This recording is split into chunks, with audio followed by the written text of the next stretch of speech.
Hey, Loco sports fans, welcome to another edition of the Loco Sports Lowdown. I am Justin Jarrett, joined as always by Wes Kerr. You might not recognize me. I'm going to hide behind this microphone as much as possible. There was a facial hair incident that resulted in me being clean shaven for the first time in about 12 years. So most of you have probably not seen me like this.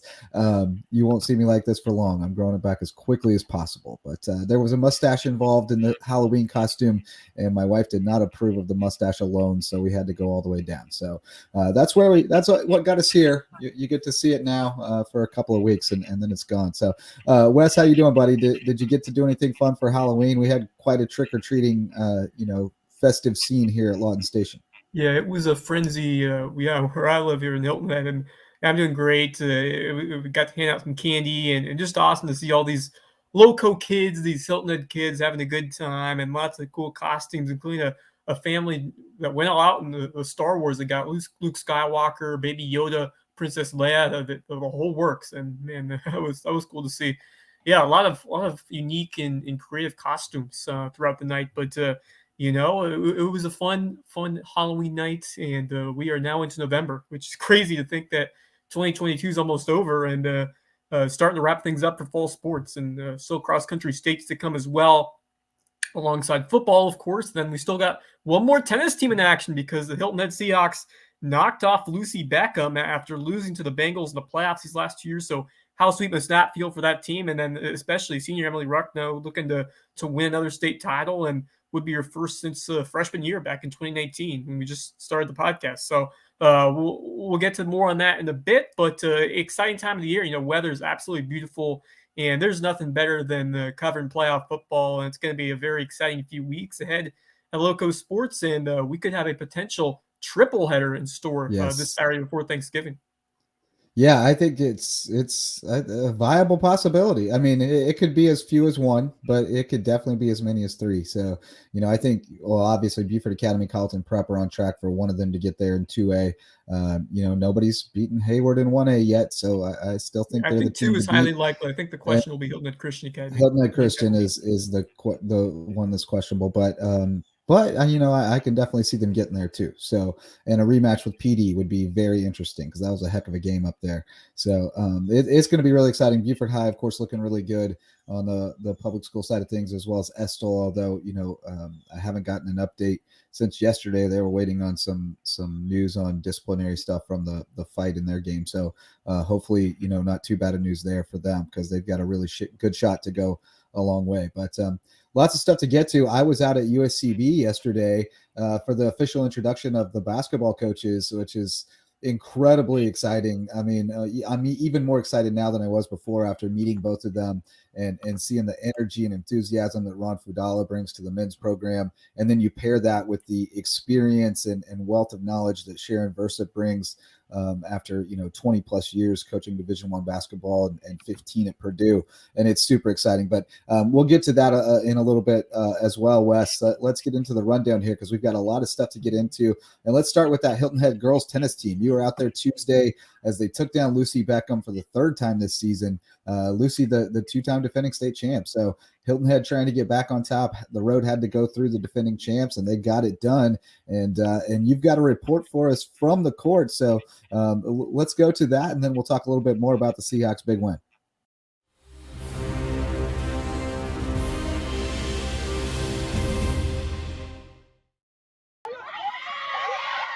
A storied Lowco girls tennis program is back in the state championship match.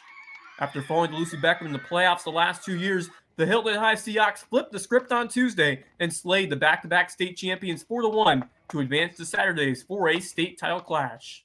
Lucy Beckham sensation and Michigan commit Piper Charney got the better of Hilton Head High senior Emily Ruckno in first singles, using her elite footwork and shot making to defeat Ruckno 6-1, 6-0.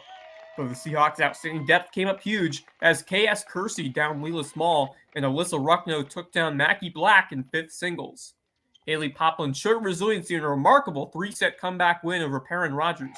The Seahawks needed just one more win to clinch the match before doubles, and Courtney Costo came up clutch again. She battled through a grueling 10-point tiebreaker and broke her string on the final point before powering through and sending her Seahawks to the state championship match. It's Hilton Head's first trip to the 4A title match since 2019, and the Seahawks will face Greenville High School on Saturday at Florence Tennis Center, starting at 10 a.m. 3 years of hard work finally paying off for a resilient and special group. It is match by match, game by game. It's the first year we did not leave and go to a tournament and bond there. It's had to be on court and in practices. So they've owned their own courts. They've brought it together on their own. The last point was really scary because my string broke and I did my best and kept my mindset on the point. For LowcoSports.com, I'm Wes Kerr.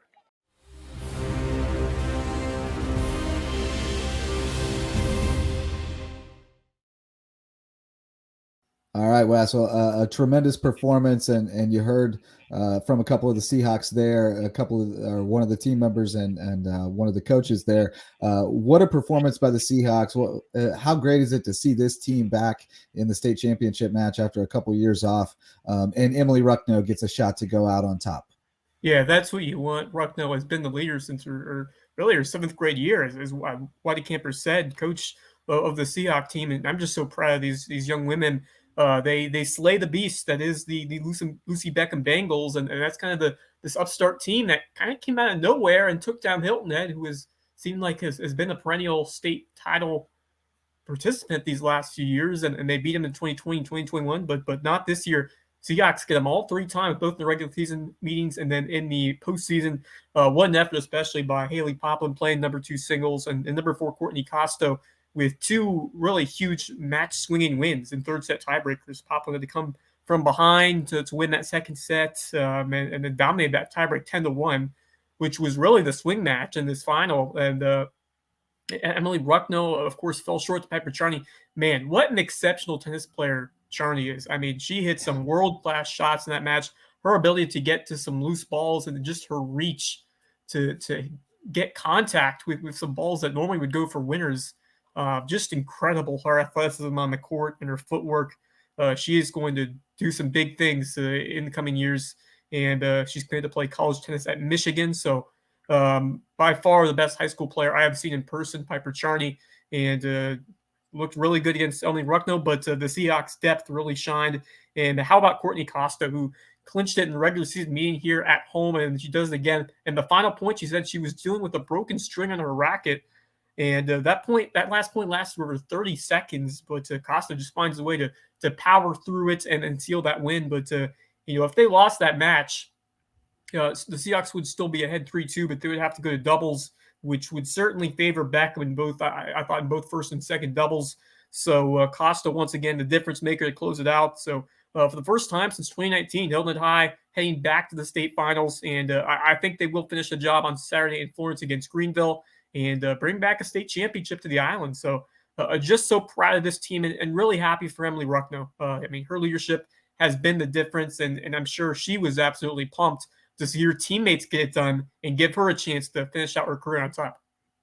Oh, no question. I mean, she knew she had a tough assignment against Piper, and she's gotten her a time or two, but Piper has mostly had her number. So that had to be in the back of her mind that, man, if my teammates can't come through, this is how it ends for me. So she gets one more crack at it, and like you, I have a lot of confidence in this team to get it done. And we'll talk about some more state championships here later in the show with some cross country SCISA titles coming back to the Lowco. But let's talk Sand Shark hoops, because there is now a new level of excitement because we have faces to put to the programs. Ron Fudala comes from Indiana, Pennsylvania D2 program where they were in the Final Four last year. He was the top assistant there.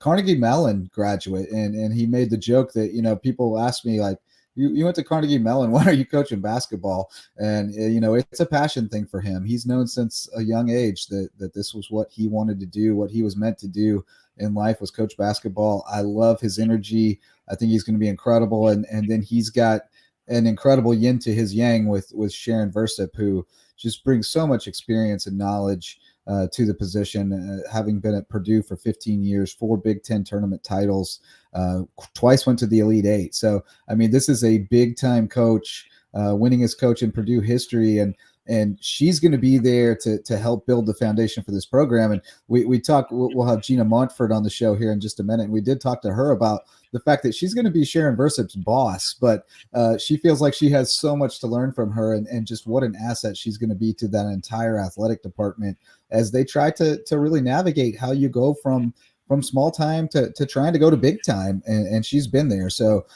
I think this was a terrific hire, and we'll watch my piece from the press conference, and then we'll chat about it a little bit more on the other side. Let's go to USCB for a report on the new Sand Shark basketball coaches.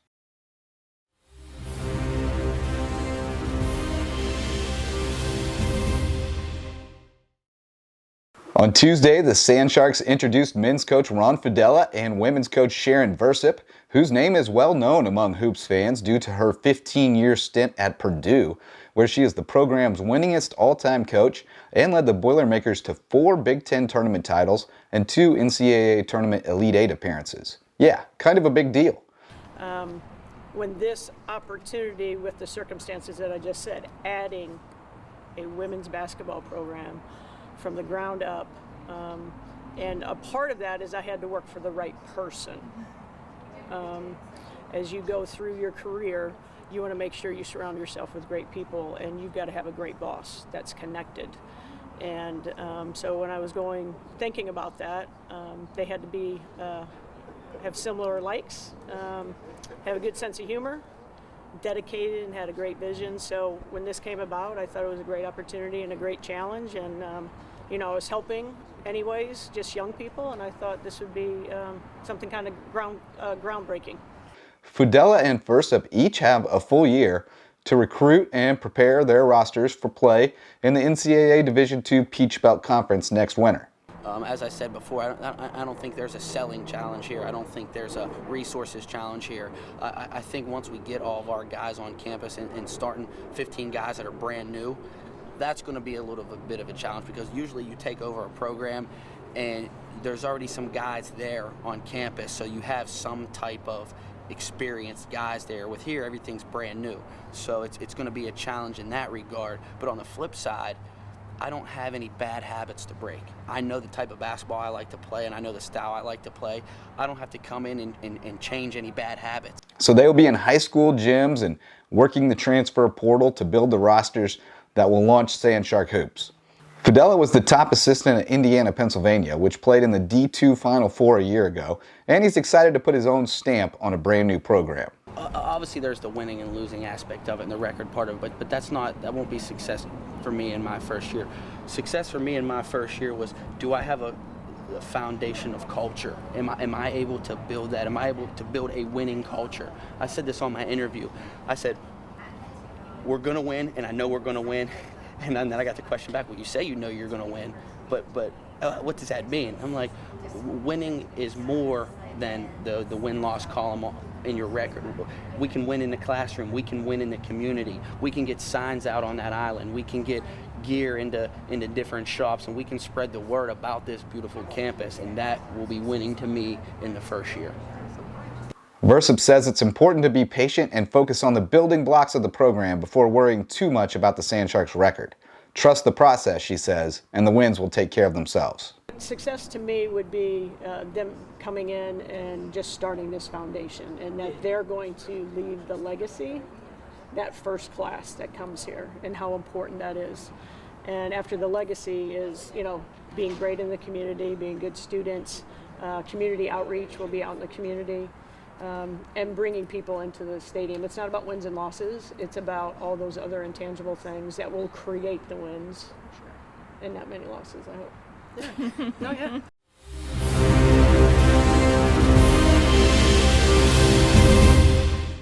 All right, well, so again, terrific hires on both counts, I believe, and time will tell, but it really seems like they nailed this one, and we'll talk with Genia Montford about it in a little more depth in a bit. But I just wanted to get your thoughts on these hires and what you saw from Coach Fudala and Coach Versyp on day one. Yeah, obviously the energy was apparent in both of them. I mean, 2 slam dunk hires that are going to do just amazing jobs and setting the foundation for this new basketball program, making the jump from NAIA to Division II, and of course these basketball programs will be starting from the ground up, starting in 2023. But I just love the energy, the passion, and the enthusiasm for both these new coaches, especially Ron Fudala. I think the track record has been there for him, and a lot of good things from his resume. But I think the most apparent thing is that energy and that passion and his excitement to coach this team and get the community passionate as well. And I think he's going to do a fantastic job with that. And what a great fit to start this program coming off the ground and gain a guy who has that experience in winning at the D2 level and the ability to really motivate a group of young men and really spark the passion to promote success within this new program. So I think it's a fantastic hire on the men's side and, of course, the women's side. I mean, unbelievable that they were able to get Versyp to begin this new women's program. I mean, can't much better than that. The resume speaks for itself. All of her conference titles and Elite Eight appearances. I mean, she has been an elite coach at the highest level of college hoops for many years. And what an ideal start to begin a new program with a woman who's incredibly experienced, knows the game well, and knows how to win big games. And more so than that, I mean, just what a great person to get a program started with her expertise. And she's going to recruit a great group of young women to begin this program. She said she promised that the weather's always like this 79 and sunny or so in the Lowco, and many times it is. Even we get into December, January, not all the time, but we had a pretty good year in the Lowco, and she's going to recruit some fantastic players to really kickstart what should be a terrific program down the road. And I don't know how long she'll be there. I mean, obviously, I think she still has many years left of her coaching career, but however long it is, she's going to set a heck of a foundation and going to hand it off to someone who is well prepared to carry on the tradition. And what a way to start this USCB program. I mean, I cannot believe it. I mean, what an amazing hire for this women's basketball program. And like Fudala, she said that she's going to bring that energy, passion to her players, and that's going to translate to success on the court and to be able to attract more attention. I mean, I've mentioned this with the interview that's coming up, but the brand name, the brand power of having a experienced and well-known head coach is going to do wonders for that entire athletic program. And I cannot be more excited about the future of both these basketball programs. I'm already counting down days until 2023 when we get to see college hoops in the Lowco with Fudala and Sharon, Versyp, Purdue legend, on the sidelines. I mean, wow. I cannot wait for tip-off to happen in just about a year's time, but now the work begins for both of them. I can't wait for the recruiting news to start pouring in. Who are they getting? That's going to be really exciting because, Versyp mentioned that she plans to, recruit 4 or 5 or 6 freshmen. That'll kind of be that foundational class. But then, you can't come in with 15 freshmen. That's not going to work. So they'll be hitting the transfer portal hard. They'll be hitting the JUCO ranks. And it's going to be really interesting with, like you said, with that kind of name and with the excitement of a new program in such a great place. I think they're going to be able to land some big time recruits and be competitive right away. And you weren't sure that would be the case depending on the direction they went with the hire. But I mean, with someone like this, I think it's going to really light a fire and they're going to be able to recruit very well. And I think, both coaches said all the right things about that. We have our own programs, but we're building this thing collaboratively. We're leaning on each other to build it together. Because if one is good, the other will follow. And, the rising tides mentality is definitely prevalent at USCB right now. And it's a really cool thing to see, everybody out there cheering everybody on. And, all the different coaches and people around campus. I got to see a lot of old friends I hadn't seen in a while. So it's a really cool thing that's happening out there. And the soccer program, doing well too. And we'll talk about it after Gina's interview, but Jay Harris tying the school record for victories with my old friend Ed Heberling. So lots of good stuff happening at USCB, but let's hear about more of it from inside the doors, behind the scenes, from Genia Montford, the Associate Athletics Director at USCB, up next on the LowcoSports Lowdown. All right, we are joined now by an old friend of mine and yours too, Wes. You've gotten to know her quite well. Also, Genia Montford, the Associate Athletic Director out at USCB. And Gina, we're happy to have you, first of all, first-time guest on the show. But second, we're really excited to talk about this USCB basketball program and the two, big-time hires that you guys just made. I mean, the one maybe a little more under the radar with Ron Fudala, leading the men's team, a top assistant at a program that was in the Final Four last year. And then the big splash, the women's hire with Sharon Versyp, who made her name at Purdue and is now going to be the first coach of the Sand Sharks. So tell us a little bit about the excitement at USCB right now and what that hiring process was like. And did it go, it seems like it went about as well as you could have expected it to or hoped for it to.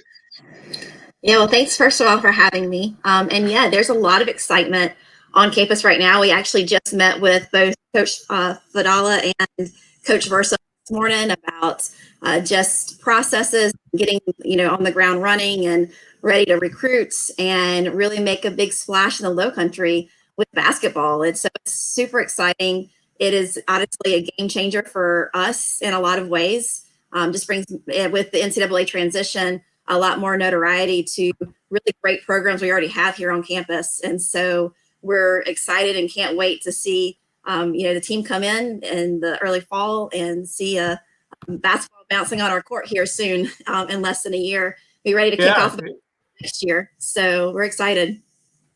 Yeah, that's awesome. Well, what a slam dunk hire both of these are, especially for the women's team. And just tell me more about the hiring process and how things went throughout those couple of months and just what you saw in those two candidates that made them perfect for these positions. Sure. So we posted our positions in August. We worked with a committee on both searches, and I have to credit the committee because there was a lot of work involved, a lot of time reading and reviewing materials. And so, we had a committee from across campus, so made up of other administrators across campus, along with some professors and a couple coaches on both searches. So we saw, first of all, a large interest in wanting to be our first ever coach, and interest across the nation, and people very qualified, a lot of great experience. And so we knew from the beginning we were going to have a great hire and somebody that we were going to be really proud of to call a Sand Shark, and somebody that was going to make a big splash here in the Lowcountry. And obviously we landed two amazing coaches that come with a variety of experience. Obviously Coach Versyp from D1, Coach Fudala from D2. And so just having them in the room today even, and them bouncing ideas off of each other and really like getting down to what we want our team to look like and how we're going to move forward. It's so exciting. And both of them very obviously knowledgeable in the X's and O's of basketball. But one of our mission here, as JJ knows, is developing champions and leaders who inspire Sand Shark pride. And so they are very much into the development of the full student athletes. So first of all, they're students. We expect great things from them academically. We want to see them graduate. We want to celebrate that graduation and then walking across the stage just as much as we get to celebrate the wins on the court. And then just being really ingrained in our community, wanting to give back, wanting to be involved at every level of basketball in our community, and just really being mentors, not just as coaches, but also for the team to, the younger kids in our area. Yeah. And, a couple of things there. Yes. You and I knew that you were going to get some really good candidates for both of these jobs, because we've sat on committees hiring at USCB, and we know that this area and the potential there has always drawn, really excellent candidates. And at times people that we sat in the room and went, do they really want to work here? Like, is this a joke? Is somebody pranking us? Right. So you knew you were going to get some great candidates, and obviously you guys were able to sell them on the potential here, because there's nothing here. They're building it from scratch. How important was it to get the right fit in terms of looking for somebody who has the right mentality to be a builder, who is willing to kind of get their hands dirty building the foundation, because that so much of it is going to be preparation versus, not your typical just going into a season. There's a lot of legwork that goes into. Right. Absolutely. And I think, as you said, really important to find somebody who wants to build. As you know, you've been here with me before, JJ, and there is a lot of things that you do behind the scenes that people don't see. And so you have to be willing to get your hands dirty, do those little things, sweeping the floor, cleaning up on the bench, doing the laundry sometimes because you're it, right? Like that's where we are in small college athletics. There is no job too big and there's no job too small. You kind of do all of it and you pick where you need. And so first of all, that's really important. And, both of them were drawn to the fact that it was the ability to build and to call something their own and something that they're able to set that culture from day one of what they want their team to look like, what that looks like on campus, how they interact with the rest of our departments, and then two, how they interact within our community and how they are able to build excitement for the game of basketball within the country. And, like listening to both of them and, we ask, tell us, geek out with us, tell us what your coaching style is. And both of them, they just literally, Ron took his paper and we didn't have a whiteboard for him. And he started for us in our search committee meeting. And we're like, this is the guy because he's so passionate and so excited. And, for Coach Versyp, this to build a basketball program, a women's basketball program that we can be really, really proud of. And, an AD of mine a friend of mine called and said, man, y'all threw down the gauntlet, right? Like y'all made it really clear, like we're coming to play and we're coming to play hard and we're going to compete. And, so that's really exciting that people know, like when we talk about building basketball and building programs here at USCB, we're coming to compete and to, be a program that this school and our student athletes and our students can be proud of, our administration can be proud of, honestly, the Lowcountry can be proud of. Absolutely love that. And what a great hire, especially on the women's side. Sharon Versyp doesn't need much of an introduction to NCAA tournament Elite Eight appearances in 15 years, 4 Big Ten tournament titles. But I want to hear more about Ron Fudala and what really impressed you about his career and his energy towards this job. A big part of it was his energy. Honestly, he came in the room and commanded the room immediately. And you just we had dinner with him the first night. And I was just, I don't know, like almost in awe in a way of just his ability to lean in and really be able to sell the vision of USCB basketball to basically anyone who wanted to listen at that point. And so, for him, it was, he's had a great career at IUP. He's done great things as their associate head coach there. And, just the ability of him to be able to translate what he's learned on the bench there to hear and be able to build what he wants to, as his vision for USCB athletics. And the vision he has is it's stellar. And we're going to be, we cannot wait to see what that looks like. I'm interested to hear your thoughts on Coach Versyp coming into the building because, as a female administrator and somebody who has really taken a lot of pride in that and in championing women's athletics, how excited are you? I mean, you're going to be her boss, but she's going to kind of be your mentor in a way too, right? I mean, you have to be really excited to have her in the building. Oh, 100%. I sent her a text message once everything became final and said, I'm so excited to work with you, but more so personally and a little bit selfishly, I'm so excited to learn from you. Yeah. And this is not a knock on to Coach Fudala at all, because he is fantastic in his own right. And I'm telling you, we're going to have a great men's basketball program.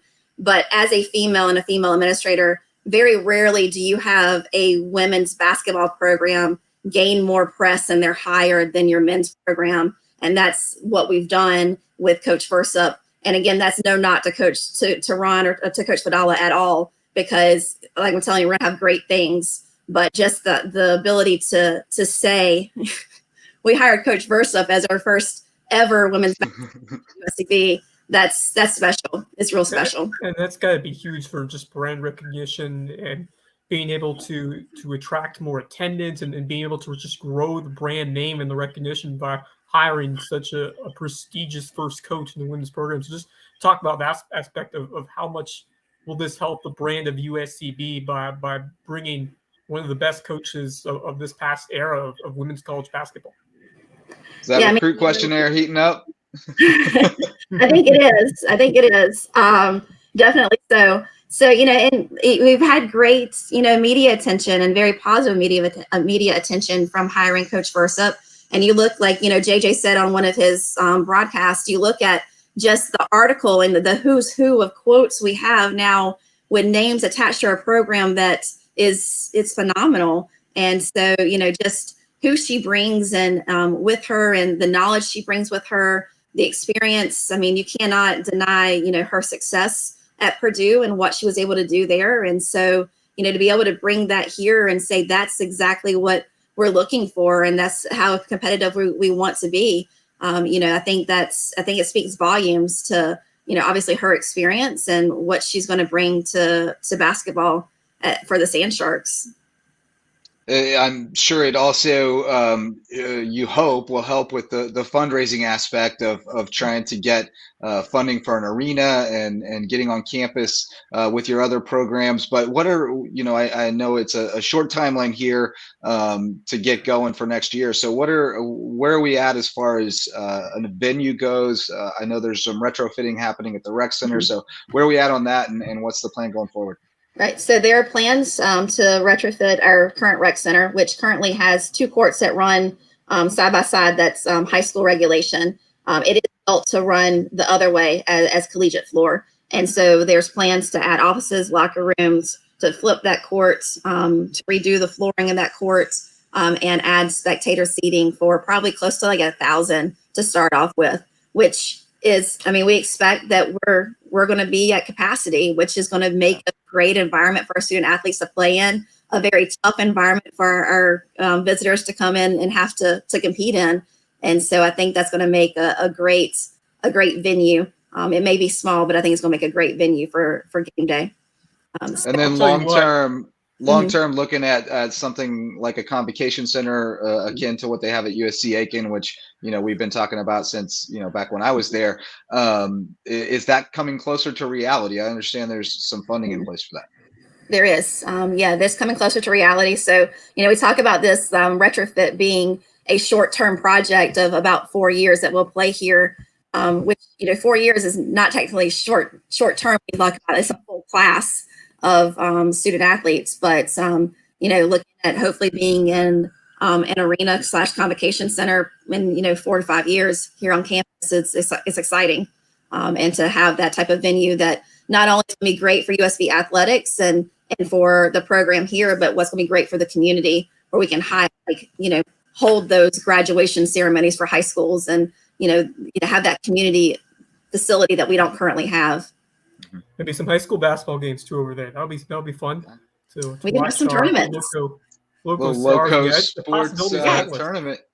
Yeah, for what we could do here. So yeah, we've we'll pencil you in now. Wrestling, basketball, so many possibilities. Right. I'm very excited about that. But these last few months have just got to feel amazing for USCB, transitioning from the NAIA to Division II, beginning that transition process and finalizing that over the summer, and now picking up 2 phenomenal coaches. Just reflect on these last few months and the journey that you guys have been on here at USCB. Honestly, it's been quite a year. It's been tough. There have been days where it's been tough. There's a lot of things in application that I don't think people really understand what you have to do and what kind of documents you have to produce. And honestly, while we thought we knew, we didn't really know until we started down that road. But if you see that video on the 14th of July when we got that call and we finally heard that yes, you can see every bit of emotion there. That was pure emotion, because there were times where you feel like you're just climbing uphill and just one hurdle after the other, and it's not necessarily a sprint, it's a marathon. And so, to get through that process and to be in provisional year 1 and start working with our peers and being able to compete in a Peach Belt schedule already. We went to our first Peach Belt conference meetings in person last week, and just, it's a lot of times it's surreal, because there are times where you felt like, man, we are so far away from making this happen. But there's a lot that we have to be proud of, a lot that our coaches have done behind the scenes to make it work. A lot that our administration has done, not just athletic administration, but university administration to make all of this work, to be able to build our programs, not just for USB athletics, but the notoriety of USCB in general. It's been phenomenal. And so, again, to add these two great hires on top of it, add basketball. There's just so many exciting things that are happening, not just with USB athletics, but with USCB. And it's great to be a part of. It's great to be part of that whole process. I remember I took a video whenever I signed the NCAA application as the SWA, the Senior Women Administrator. And there was a moment where it was emotional because, like, man, we got to that point. And then you see the emotion again on the 14th of July where, we got that yes call. And we hope to get that same call in July again, saying, yeah. So we are looking forward to that. And, we are learning a lot. And there is, we, as JJ knows, we have really tried to operate as much as possible as a D2 program, even being in the NAIA, in the way that we do things and the professionalism of our programs. And so, but now to be able to say that we're a part of the NCAA, that's special, and it's special to be part of. Very good stuff, and you'll have baseball and softball very soon. I mean, we'll be, World Series will wrap up. We'll start feeling a little depressed about no baseball, but the Sand Sharks will be back in late January, early February with baseball and softball. And I know you're excited to get back out there in Hardyville, but there's movement on facilities coming to campus for those programs as well, right? There is. So yeah, I'm not sure necessarily the full timeline, but there is money that has been allocated to move both baseball and softball on campus. So I'm not sure. Too many trips to Hardyville. What's that? Too many trips to Hardyville. Hardyville has been good to us, but it is time yes. to. But yeah, I told Quinn, one of my big ideas is that first game we play on campus needs to be an alumni game, and let our alum come back and step foot on that field first, because they really are the ones who laid the groundwork to get us there. And some people who've believed in a vision 10, 12 years ago now of being, part of Sand Shark baseball and Sand Shark softball, who've left a big impression on not only our program, but the athletic department in general, and to be able to honor them and hopefully allow them to play first on that field, I think would be really special. Not saying that's set in stone, but that's my big pitch and my push right now is let them play first, then maybe a Friday night game, then we'll play Saturday, Sunday. I'll be there. And by the way, it's been 10 years since the World Series, Gina. We're getting old. It's been 14 since the program started. The Road to the World Series poster that you made literally is sitting in front of me right now. And I was like, wow, it's been a minute. Well, we're already getting excited for baseball and softball, but the Sand Shark soccer team is making some waves this year in their transition to Division II. They're playing their first full season, the Peach Belt Conference, and a really strong showing. They went 3-6-1, but were competitive all the way through against some of the top D2 squads in the country, and 10-6-1 overall. Excellent year from this Jay Harris squad. What's impressed you the most about this team? And then just reflect on the emotional day when we honored Alexa Muffley-Holt and her family. Yeah, so this season, like you said, we're 3-6-1 in the Peach, but it really, I think, is indicative of really where we are in regards to our competitiveness within our program. And they've had some amazing games, some tough losses, 1-goal losses. We added Brian Sylvester to our staff. He's our defensive and goalkeeper coach and was a goalkeeper for the Haiti national team and has done an amazing job in the back line and in the keeper position. And so adding him has been huge. Coach Harris tied Coach Heberling's win record this weekend with our win on Saturday. So that was huge. Really set up to have a great run. We're going to play in the what was the Independent League in the NAIA Conference Championships in 2 weeks in Lawrenceville, Georgia. I think we'll be matched up against Gwinnett.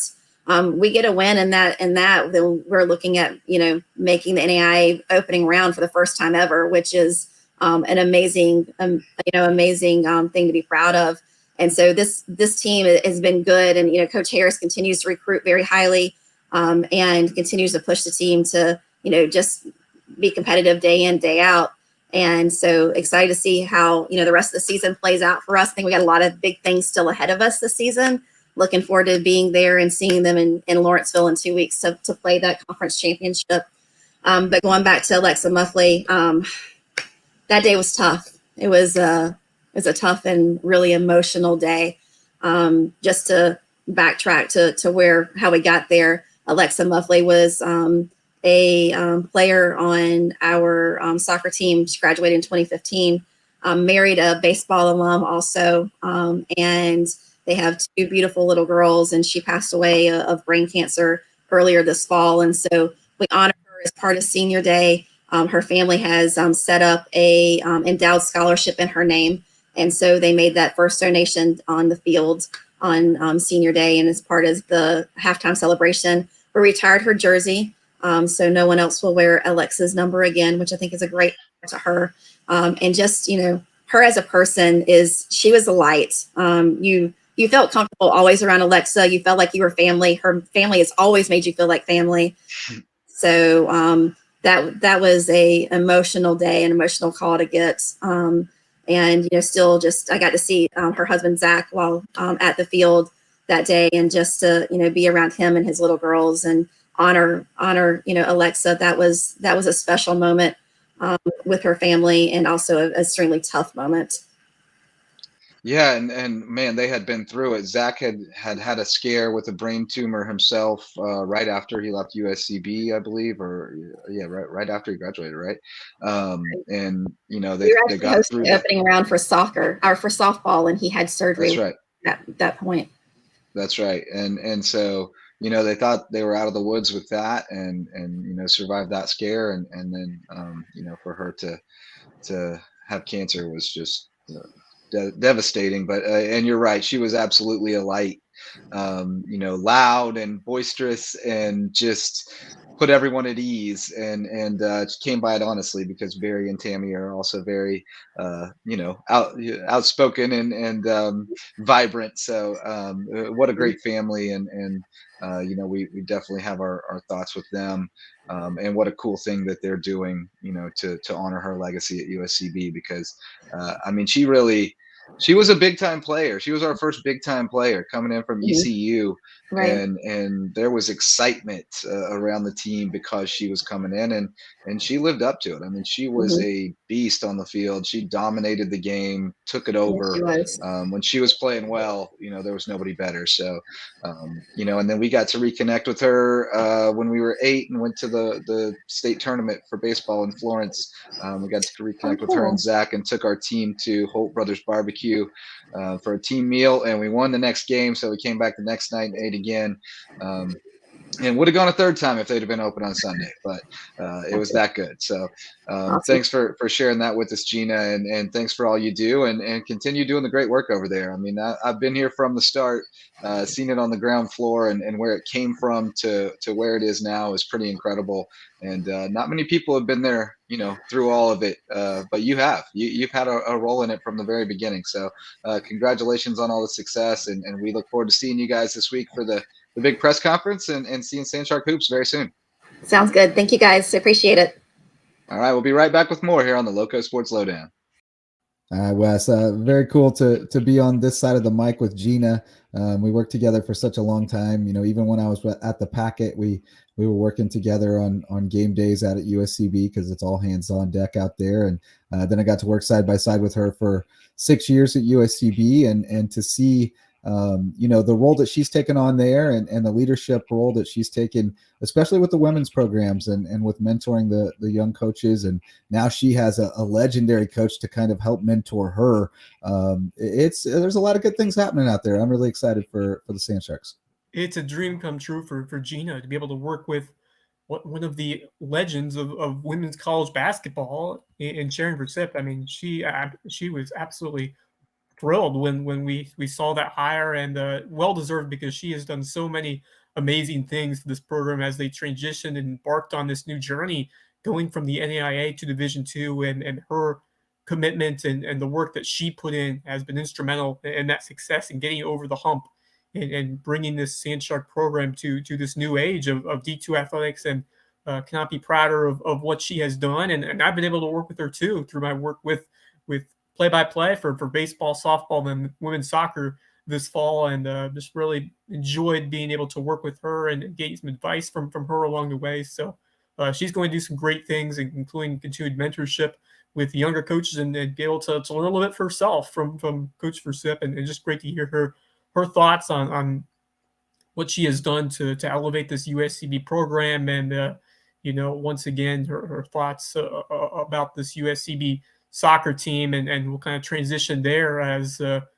we just heard of a huge milestone for Jay Harris as he passed the great Ed Heberling for all-time victories for USCB women's soccer as they defeat South Carolina State, a D1 program 3-0. That's pretty impressive from this USCB squad. A fantastic year continuing for the soccer team as they now improve to 10-6-1 on the regular season and finish the conference Peach Belt season at 3-6-1. It's not bad at all in your first year in this new very tough conference with some high-end D2 talent. But yeah, what an exceptional job by Jay Harris, and what a huge milestone for him. And they'll have a chance to break that mark here today when they take on Allen, and looking pretty good for the Sand Sharks to come with a win there to close up the regular season in a match where they won, I believe, 8-0 in their first meeting earlier this year at Finland Field. So Sand Sharks will close out the regular season. Then they'll look ahead to postseason because they will be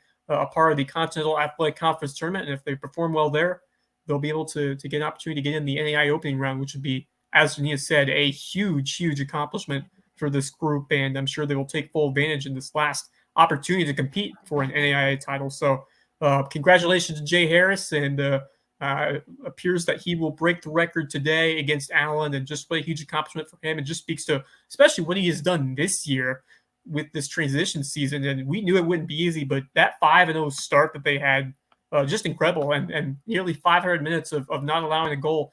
And speaking of stars in net, man, what a year it has been for Emily Worrell, who just continues to rack up honor after honor. And she is going to need a bigger trophy case because she has won her 8th Player of the Week honor in this season. She won one from the Continental Athletic Conference, her 4th Defensive Player of the Week accolade. She's also won some Peach Belt Conference awards. So 4 for the Peach Belt, 4 for the Continental Athletic Conference, so 8 total. That's an amazing kind of season there for Emily Worrell. And she's not done yet because, man, she has been rock solid in net. And when they have needed a clutch save, she has been able to produce. And, it all starts with having a solid goalie between the pipes that does wonders for your whole team when you have that reliable player who can make some key saves and keep you win games. And that's what she has done this year. So congratulations to Emily Worrell. What a season. And she is just getting started this year. She's only a sophomore. Man, and then speaking of young players, Savannah Page with 2 more goals against South Carolina State.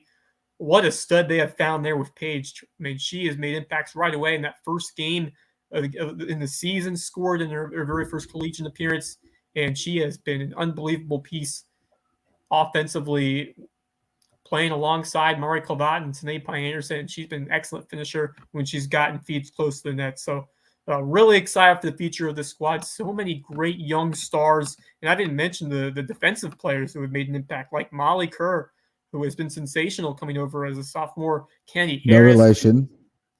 No relation, yes. I have my sister Holly Kerr, but no relation to Molly Kerr. So, but I believe she has a mutual friend for Molly Kerr. But yeah, that's I mean, she's had a good season. Kerr and then Kenny Harris scored that huge game winner against Young Harris a couple weeks ago. Had an assist in the South Carolina State win. Terrific defender. And then Aaliyah White Jr., but she has been huge, a big-time upperclassman, and it seems like she's made so many key plays. And she made one where the ball was just about to cross the goal line. She was able to knock it out at the last second. I mean, saving a goal and blocking so many shots. She has been an unbelievable piece of that unit. So great year for Aaliyah White, and just so excited for the future of this team. Obviously, Marco, that will be a humongous loss, but they get by Anderson back, just a sophomore, and all those key defensive players. So once again, congratulations to Jay Harris, and what a season has been for USB women's soccer, and certainly not done yet. Indeed. All right, Wes. Well, let's take a quick break and hear from our sponsors, and then we'll come back and talk golf, football, cross country, and volleyball, and name our teams of the week here on the LowcoSports Lowdown. This podcast is made possible by our sustaining sponsors. Our original sponsor, Mickelson Law Firm, the official real estate attorneys of LowcoSports.com. Go see Ryan and Tiffany and the Mickle Squad for all your legal needs and support the local businesses that support Lowco. Local Pie, official pizza sponsor of Lowco Sports. They sling the best pies in Bluffton and on Hilton Head, but don't sleep on the mac and cheese. Hospice Care of the Lowcountry, the official hospice provider of Lowco Sports. For more than 30 years, the committed, compassionate staff at Hospice Care of the Lowcountry has provided a community-based, nonprofit solution to ensure everyone finds comfort, honor, and dignity at the end of life. Star Home Services, official residential cleaning service of Lowco Sports. Sometimes you just don't want to clean. Call on Carla and her amazing team to do the dirty work at a great price and tell them Lowco sent you. 843 Sport, the official training center of Lowco Sports. No matter your game, 843 Sport is the place to take it to the next level. They're bringing all the area's top trainers and some of the best elite travel teams from various sports under one roof at 843 Sport. DDS Web Design, the official SEO experts of Lowco Sports. If you have a business and you want to get found, look no further than DDS. They can build an attractive and effective website loaded with all the cutting-edge SEO tools you need to show up where people are looking, on Google. Dave and Denise will get it done. Additional support provided by Cannon Specialty Services, Bluffton Pest Control, Next Move, The Fit Club in Belfair Town Village, and our Patreon members. Join today for $1 or more per month at patreon.com/LowcoSports to get early or exclusive access to our local sports content and exclusive Lowco swag. All right, Wes, we are back to talk some more sports from around the Lowco and beyond. We're going all the way out to Hawaii for our next update. We told you last week that Andrew Swanson from Clemson, formerly May River, had a nice round, a nice weekend in the same event as Jonathan Grizz, but Swanson caught fire this week for the Tigers. And in fact, he replaced another Lowco legend in the record book, broke one of Bryson Nimmer's old records. So tell us about Swanson's big week out on the islands. Yeah, talk about finishing the full season strong. We talked about Jonathan Chris last week, but Andrew Swanson with a victory in Hawaii, and it was a magical weekend indeed for the former May River Shark. He puts up a crazy 8 under 63 in Sunday's final round to take the title, 18 under 195, which not only got him that two-stroke win over Nick Rebelchik from North Florida, but he also set a Clemson record for the lowest under par score, breaking our very own Bryson Nimmer's mark of 17 under back in 2019 and tying Nimmer's score of 195. So for as much as talk as we gave about Swanson having that down spring senior season at May River, he has certainly looked like a brand new player over at Clemson. I think he's on track for a special career with this Tiger team. And looking back at the summer, he was very close to qualifying for the U.S. Open in the qualifier. He was right there. I believe he was in a spot to qualify in the second 18 of that 36-hole longest day of golf, but just couldn't hold on. But, it just speaks to how much he has worked and improved in all facets of his game. And that's just a huge accomplishment to get that first college win. You wish there were more tournaments coming up to kind of ride the momentum, but that was it for the fall season. But, it sets him up well for what could be a big spring in 2023. So very proud of Andrew Swanson.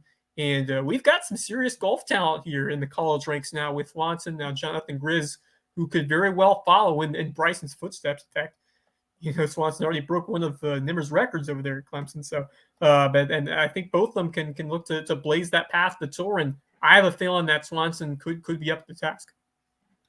Yeah, he's played exceptionally since he got there. They obviously know how to develop guys for professional golf, and get them ready for that. So there's no reason why he couldn't. I'm sure he's going to chase that path for as long as he can. And if he continues to develop his game at the rate he has over the last couple of years, there's no reason to believe he can't. He's definitely filled out, gotten stronger, hitting the ball a lot farther. And obviously, you go shoot 18 under par in a D1 event, you're doing something, because they don't set those golf courses up to let you come, tear them apart. They want to make you work for it. So that's awesome stuff from Swanson. Kind of has flown under the radar throughout his career. overshadowed a little bit by Grizz and Nimmer and some of the other guys, but really having a great career for himself at Clemson and setting himself up for a great future. So we'll keep tabs on. We're definitely going to have to pay attention to the NCAA men's golf this season for sure, especially the ACC and SEC. So good stuff. Let's talk a little football, Wes. Your classmate Puna Ford with a big play. The Giants finally lost one. They've been on fire, but the Seahawks got them, and Puna came up with the sack to clinch it. I didn't get to see the game, but were you watching? Did you get to see the highlight? Yeah, I got to see that final sack in the Seahawks win over the New York Giants, and man, what an exciting time it must be for Puna and the Seattle team. And Puna is playing like, it's a contract year, and it is for the former Hilton Head High and the Texas Longhorn. And he had 5 tackles and a sack a couple weeks ago against Arizona, and then that game clinching sack of Daniel Jones on Sunday to close out a monstrous win over the Giants to maintain first place in that division. And he's really improved his pass rushing skills, which was a point of emphasis for him. I mean, he's been primarily known as that run stuffer with his strength and that power to win inside and create the penetration behind the line of scrimmage. But he's really opened up even more now with the ability to rush the passer. And I talked with a couple guys about that, including the athletic beat writer for the Seattle Seahawks, and about that he needed to really add on to his game with the ability to rush the passer. And he's really done that now. And it was ranked nearly at a 70 by Pro Football Focus, which is a very strong score from them in that Giants game. And, continues to prove why he is an impact maker at the defensive tackle in this league. And really excited for the Seahawks team, who they were not expected to contend. But, that Puna Ford, I mean, he has helped Seattle to right now the 10th best defense in the league when it comes to sacks, and 5th in forced turnovers. And when you can force mistakes, you're going to find success. And, Geno Smith has done his part under center. The offense is really starting to find its form. It's an exciting team that really has defied expectations, and Puna's been a huge part of that. And he's a great locker room guy from what I've seen, great chemistry with his teammates. And he's going to be in store for one exciting offseason where he will choose where he wants to take his talents to, and should be in for a very lucrative contract. So, well-deserving for a young man, who has proved people wrong at every step, from Hilton Head High to Texas, now to the NFL. And, now he's on his way to what could be a great payday, and which should be a lengthy and successful NFL career. Yeah, I mean, BJ Payne told us. He told us all. He told him on day one, you move to nose guard, you're going to have a long career in the NFL. And by golly, he got that one right. I mean, that's pretty wild to me still, because that was not an easy vision to see at that time. It's pretty incredible.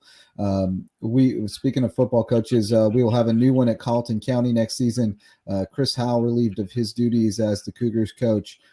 Got that word yesterday morning, and then saw that they posted the position online. So that's official. Way too early to really throw out names, but I'm going to throw one out anyway, because I know that he is interested, and that would be Adam Kinlock, the OC at Whale Branch, previously an assistant at May River, an alum of Carleton County, and I know that he was in the running for it last time and was disappointed not to get it. And so I think he would feel comfortable with me, putting his name out there. I do that because, I think the last couple of coaches, have come from somewhere else, and Kobe Peeler had some success for a while, and Chris Howell, victim of circumstance to some degree, never really got it off the ground. But I think you need somebody in that position who really understands that role in that school and that community.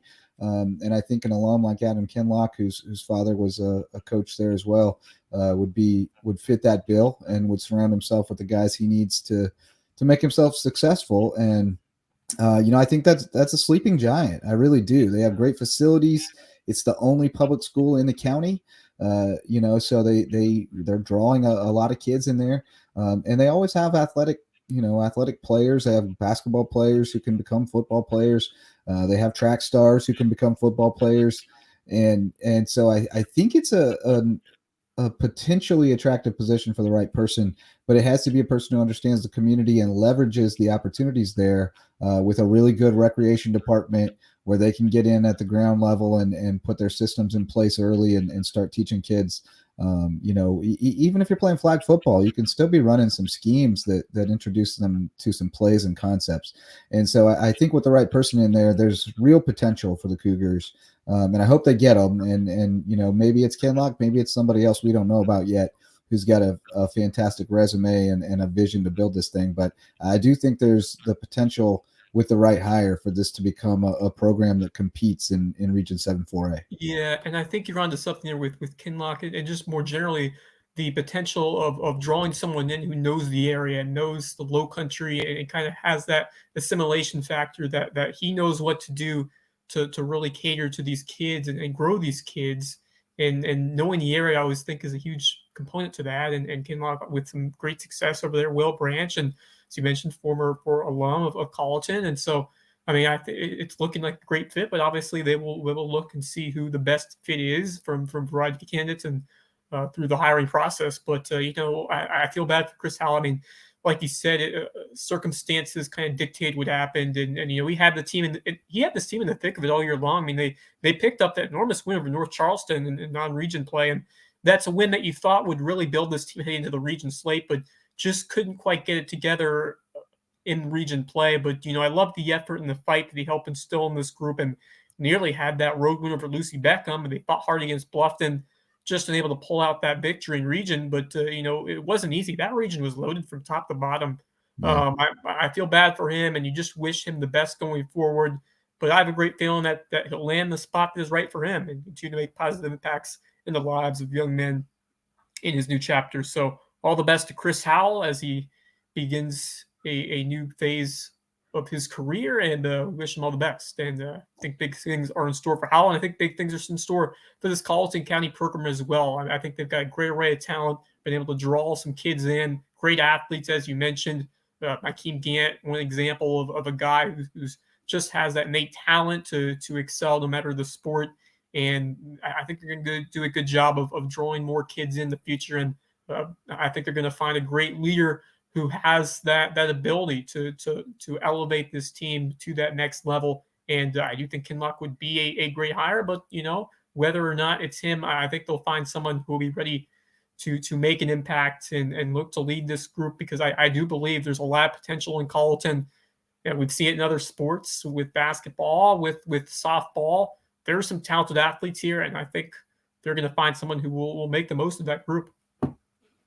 I sure hope so. I mean, that's always the goal with the hiring committee, and I don't know that they necessarily misfired with Chris Howell. I think he was deserving of a shot to be a head coach, and probably learned a lot that's going to help him, along the way the next time he gets that opportunity. So the first time doing something like that is a major challenge, and if you don't have the right stuff in place, it'll eat you up quick. So I'm sure he learned some things that he'll take with him. So, but we've got some better news to share. Some state championships from the cross country course. Holy Trinity swept the Class 2A titles, and Cross Schools girls won the 1A title at the SCISA State Championship this weekend. Also, runner-up finishes for Hilton Head Prep boys in 3A and the Cross boys in 1A, and some really strong individual showings. Had 22 local runners who finished in the top 10 across 6 races. So really solid efforts. Holy Trinity continues to impress with that program. They've done a terrific job with cross country over there, and they just dominated once again in their division. I mean, they're pretty solid. Yeah, Lions are mighty again here in 2022, and congratulations to both the Holy Trinity boys and girls for capturing another state title. Boys put up just 26 points. They blew out second place St. John's Christian out of the water with 61. Beaufort Academy in third with 82. Excuse me. Beaufort Academy in third place at 82, but this cross-country dynasty just keeps on rolling. Daniel Reedy wins the individual title with an 18:21. Excellent time. 4 in the top 6 for Holy Trinity, and then Sam Moore and Caleb Stone with a 19:05 and a 19:12 to finish out their careers as seniors. And then some more stars coming up as well. You got William Cochran with a 19:53, just a freshman. So, and then 3 of the top 4 for the girls go 2, 3, 4 in their win. Brian Sally with a 21:54, and then 8th graders Peyton Kaler and Anna Kate Gray right behind her. So another dazzling performance from the Mighty Lions, and they have just been able to dominate in cross country throughout these last few years. So congrats to them. And what a story for cross schools. So the girls win the 1A title. And once again, that depth, the 6 runners coming in from 3rd to 8th, and they're all freshmen or younger, which is quite impressive. This team could become quite a powerhouse themselves. Freshman Elizabeth Von Moore finishing 3rd to lead the way, and then 3 middle school boys nearly did it as well. They finished 2nd to South Aiken Christian by just 5 points. Moss LaRue leading the way with an 18-17 for 5th overall. So great showing, outstanding stuff by that boys team with just middle school runners, and they're going to continue to grow if they stay with it, and could see some big things there, and for the boys in the future as well. And then for 3A, Hilton Head Christian County girls leading the way in 5th place. JP2's Brady Mahoney with a nice showing as an individual in 10th place. Hilton Head Prep's boys taking 2nd behind Spartanburg Day. Great depth by the Dolphins. Lots of prep runners finishing the top 25, led by senior Luke Aragon with 17:42. Really nice run for Hilton Head Christian County's Noah Kaufman, 17:08 in 3rd overall. And then JP2 Sebastian Frickel taking 4th, the 17:19. So just so happy for these young men and young women who have, trained starting the summer. It is a grind. I have experienced it throughout my career running cross country. You got to wake up early in the mornings, go for these runs, and it is definitely a lot of work, but it is worth it in the end when you win those state titles, and certainly know that from experience. And these young men and women have earned this moment. So cross country is a grind, and they have worked hard for it. So congratulations to Holy Trinity boys and girls and the cross school girls on their well-earned state championships. Yeah, absolutely. And, this is one of the cool things about the SCISA realignment, I think, is, as a school like Cross didn't really have an opportunity to win a state championship in the past, or it was going to be pretty tough. But now they've really created that 1A class for the really, really small schools. And you can say what you will about do they deserve to be called state champions if they're that small, but they're playing against their peers, competing against their peers, and having an opportunity to be recognized. So I don't have any issue with that. It comes with the caveat that it's SCISA 1A, and they know that, and everybody's fine with that. But they were the best among their peers. So congratulations to them, and hopefully some more state champs coming. And Anya Arroyo from May River might be one of them, because she dominated the Region 7 4A meet. Bluffton boys won the region title. The girls finished 2nd to James Island. Strong showings all around. Hilton Head's Caden Thune winning the boys race. So great showing from the lower Lowco contingent in Region 7 4A, and we look forward to them going forward into the lower state and state meets.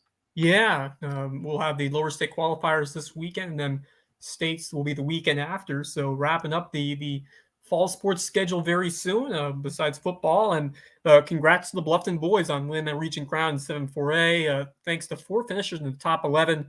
Sophomore Erlon Baker with a 16:08, excellent time to set the tone. Boyd Collins, just a freshman, notching a 16:18. And then Cooper Anderson and Carson Colmer all inside that top 11. Bluffton with an 8-point win over Hilton Head, but the Seahawks are right up there because Caden Thune, the individual champ, with a 16:01.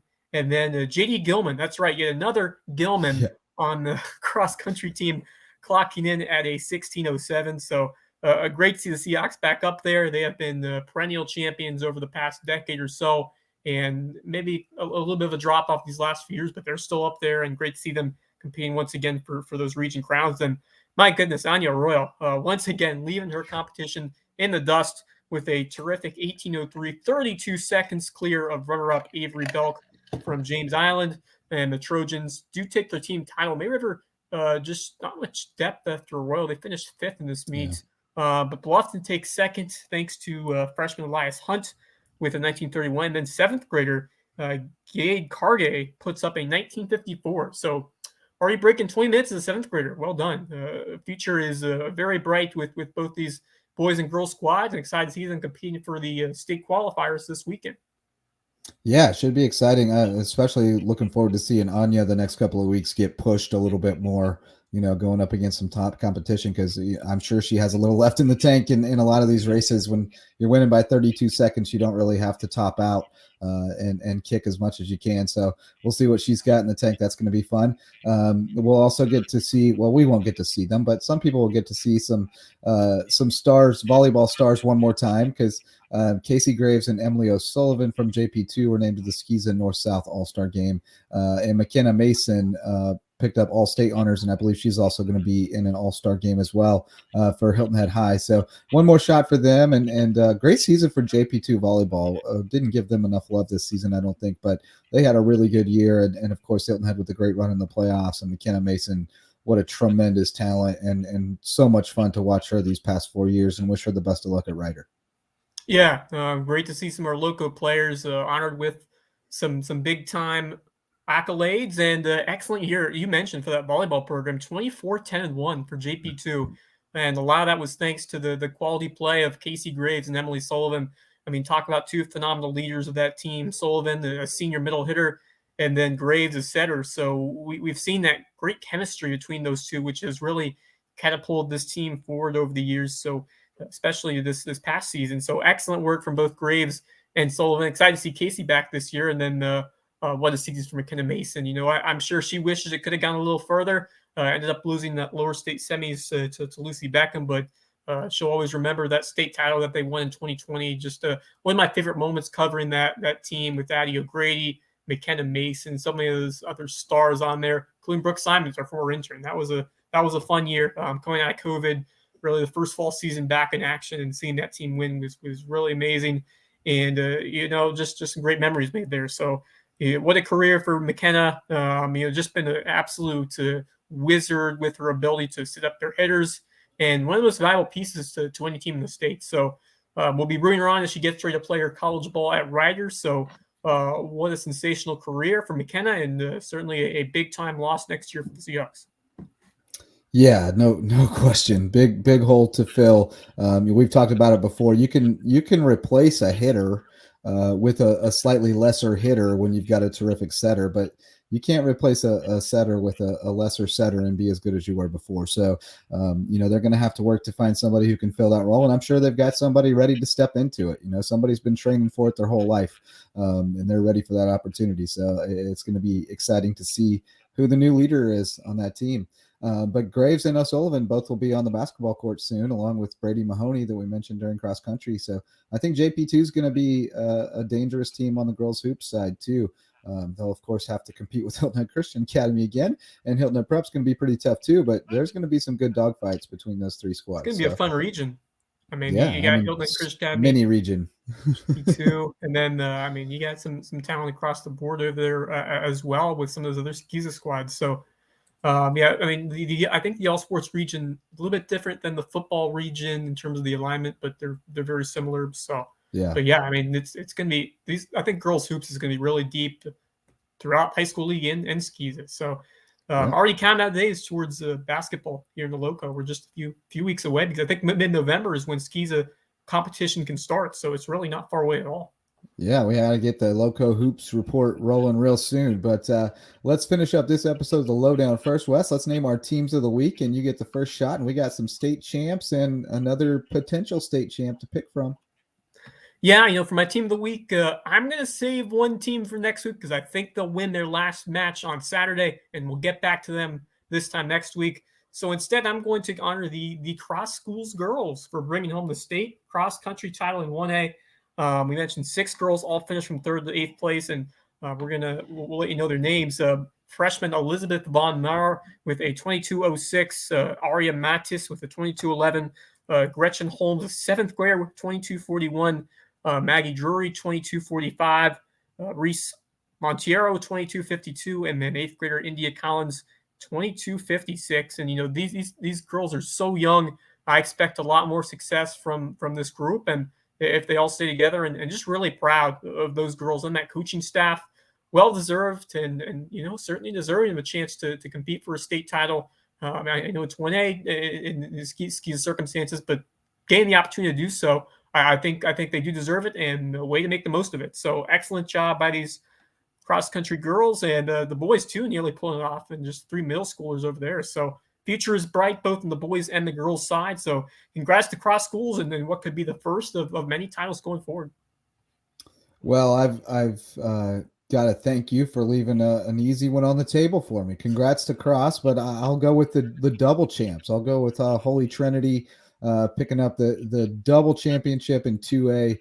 they've become really a juggernaut, a dynasty in small school SCISA cross country. It's been terrific, and like you said, they once again this time they've got a bunch of young people again. I mean, it's pretty incredible how they continue to send out middle schoolers year after year and get the dubs. But looking here, they had the overall runner-up in the boys race, Daniel Reedy with a 5K time of 18:21. Unfortunately, he is a senior, so they will have to replace him, as well as Sam Moore and Caleb Stone, who were 3rd and 4th. So the boys will have a little bit of a rebuilding year, but they've also got William Cochran, a freshman who finished 6th, coming back.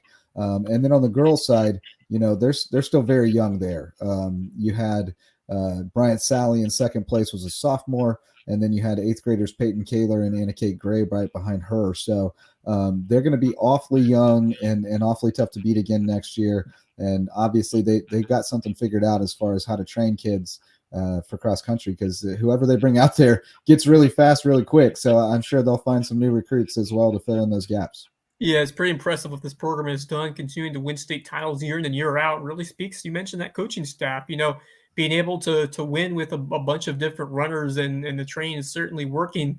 And these girls and boys are motivated to put out their best in these big time meets. So congratulations to both the Holy Trinity Mighty Lion boys and girls teams on yet another state title. The dynasty continues over there in SCISA, moving up to 2A, and they get the job done. So excellent work there by Holy Trinity. And a lot of strong cross country talent here. And, great showing by some of the 3A teams like Hilton Head Prep finishing 2nd, and some solid individual stand-up performances on the girls' side. So great to see our SCISA cross-country teams having a successful year. And now we shift our focus to the high school league and see what Anya Arroyo and maybe those Bluffton boys and some other individuals can do, because I think some big performances are in the cards for these squads. So cross country is always a favorite of mine. I ran a few years at Hilton Head High. It's just a great sport. I mean, it teaches you so much, teaches you perseverance, teaches you hard work. So many great life lessons you can learn from cross country, and really blessed and proud that I've been able to do it. Yeah, I'm a big fan as well, and I was not exposed to it till I got here, and then I met Bill Wrightson and Dana House, and then Larry Kimball, and I became a true fan of the sport and became a runner myself. And I owe a lot of that to those folks who kind of took me under their wing early on when I'd come out to cover a meet and not really know what I was looking at. Wrightson in particular, I mean, he was just tremendous, and he would stand with me and talk to me about splits, and we'd talk about all kinds of things that impacted the team and the sport, and learned a ton from him. And then working with Larry Kimball at USCB, really learned even how to set up and run a race, those kinds of things. Just absorbed so much from him, and he's still doing it, and got to see him out at USCB this week as well. So great community of runners here in this low country area. And really a camaraderie among them it's a neat thing to see. That's one of my favorite things about the running community and cross country, is just that camaraderie, and it's just a great spirit when you go out to a meet. It's really a good energy. So congrats to all those state championship teams, and best of luck to our cross country runners going forwards. But that's going to do it for this episode. Wes, thanks so much to our sponsors who make it possible. Thanks to Genia Montford for stopping by, and to the folks at USCB for putting on the press conference. It was fantastic. They did a great job. Really first class operation out there since they got rid of me. No, they've done a fantastic job of building things up, and they're doing great work. And I can't wait to see that basketball program get going. So we'll have to get those coaches on here very soon. But thanks so much to everyone who listened or watched today. We keep coming back because you keep coming back. So until next time, go Lowco.